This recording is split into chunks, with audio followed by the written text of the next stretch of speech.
I am looking for a fair process, a process where I can defend my integrity and clear my name. And all I'm asking for is fairness and that I be heard in this process. Ashley, what has this been like for you the past couple of weeks? I know you've had death threats and all kinds of things coming your way. How does that feel? This process is incredibly difficult, harder than we imagined, and we imagined it might be hard. But at the end of the day, our faith is strong, and we know that we're on the right path. We're just going to stick to it. So. Let's get into some of these allegations, because you've responded to them in statements, but you haven't had a chance to respond to them in a fuller way. And Christine Ford is expected to testify on Thursday that you, at a party in high school, pinned her to a bed, held your hand over her mouth. She said she was afraid that she could inadvertently be killed at that moment. She says that you tried to take off her clothes, and she believes that you would have raped her if Mark Judge hadn't climbed on top and everyone tumbled to the floor, and then she had an opportunity to get away. Now, she doesn't remember the date and she doesn't remember the place, but what she does remember that I just detailed is very specific. And other assault victims say that they've had similar memories where they remembered exactly what happened, but they didn't necessarily remember the events surrounding it. You have categorically denied that this happened. Did anything happen? No, I've never sexually assaulted anyone. Not in high school, not ever. I've always treated women with dignity and respect. Listen to the people who've known me best through my whole life. The women who've known me since high school, the 65 who overnight signed a letter from high school saying I always treated them with dignity and respect. But with regard to Christine Ford, do you know her? I may have met her. We did not travel in the same social circles. She was not a friend, not someone I knew. You don't remember ever being at parties with her, ever? I do not.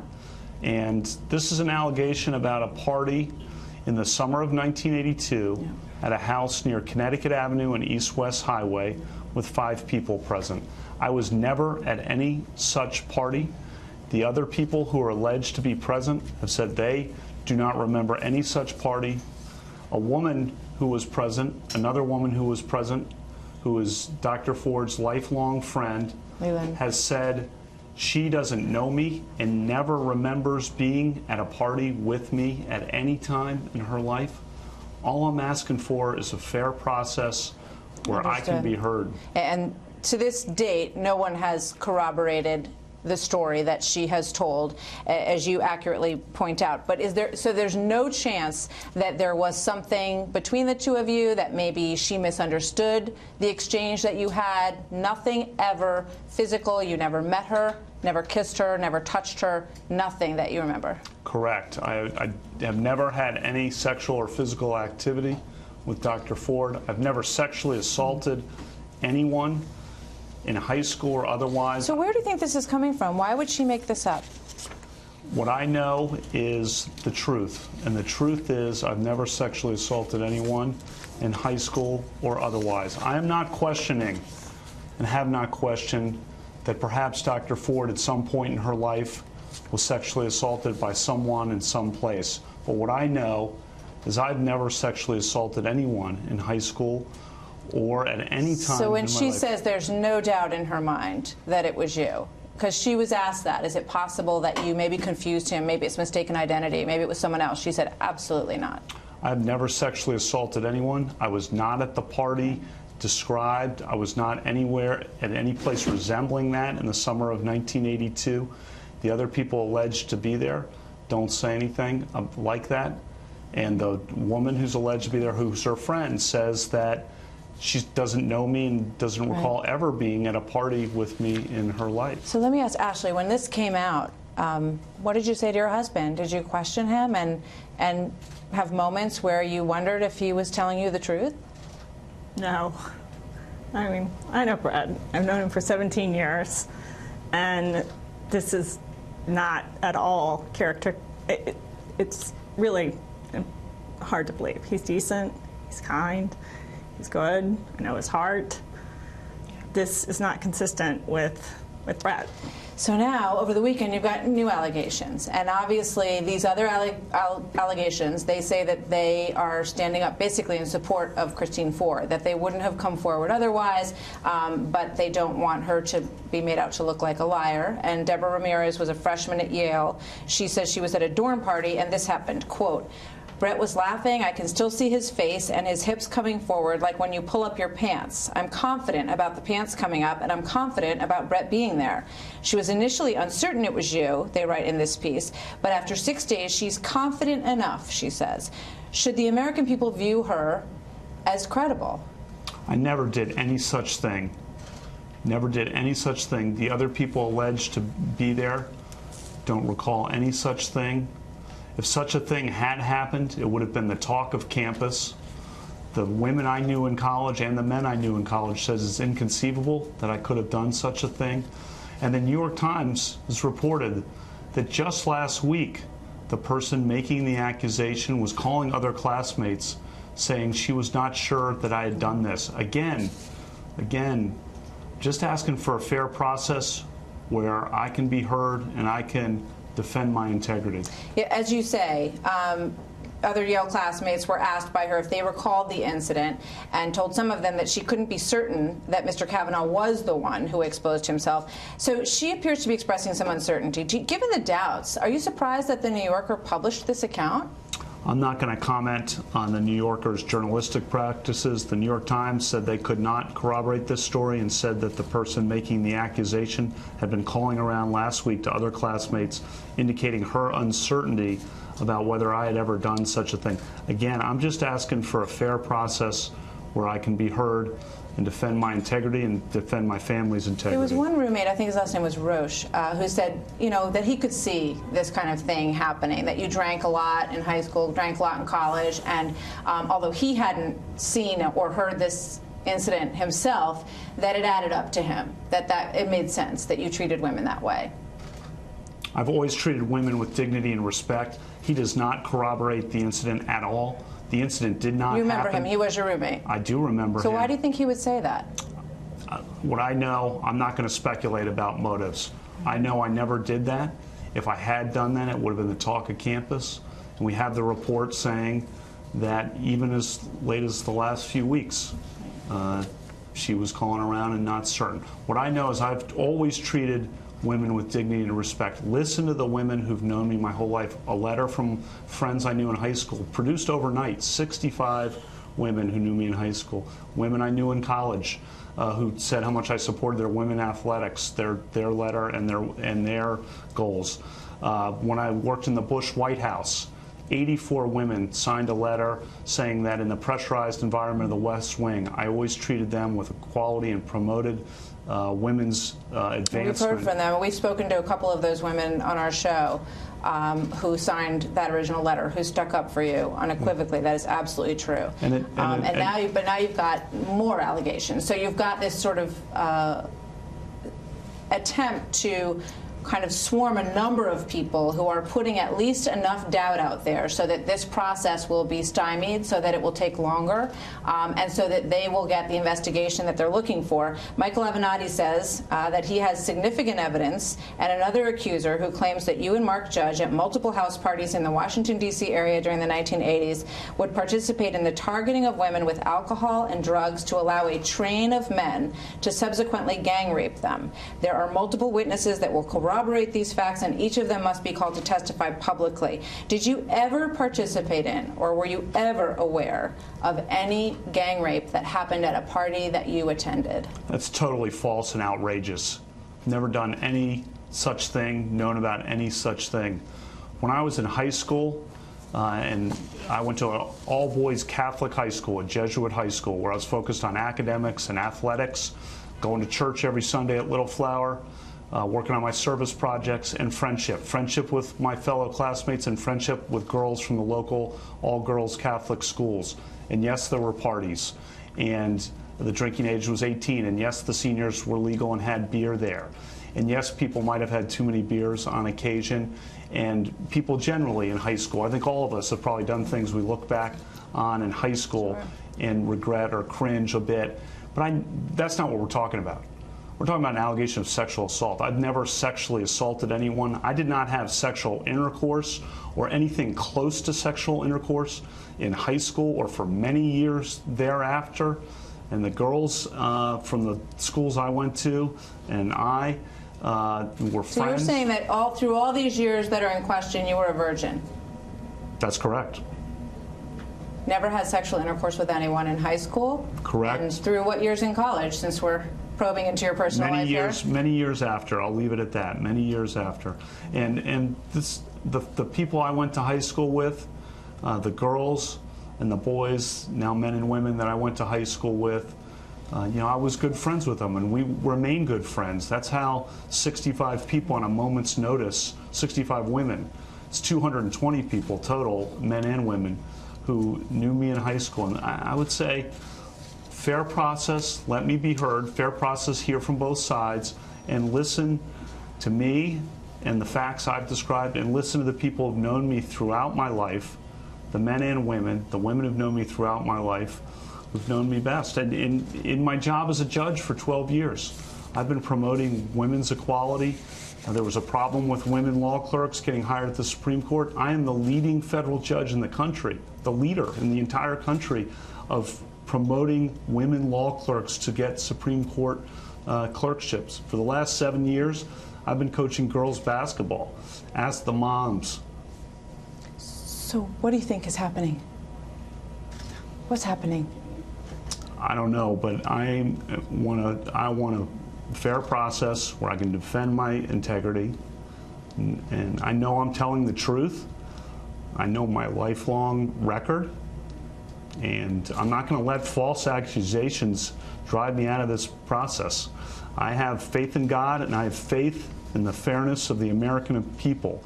America is about fairness and hearing from both sides, and I didn't do this or anything resembling this. This is wrong. So you are going to be pressed on something that you just said about people do things in high school, and you were all drinking.